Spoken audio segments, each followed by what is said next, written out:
So, ito yung mga dahilan bakit mahal ang Wagyu o yung karne ng baka dito sa Japan. Ayan. Ito tinatanim nila yung grass. Tapos, i-harvest natin. Tulad ng ginagawa ni Bossing. Tapos,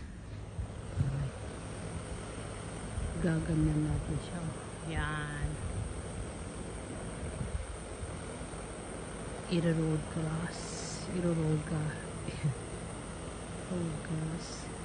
Tapos, meron silang electric fan.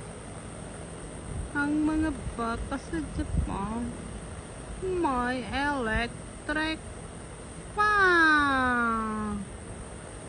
Point.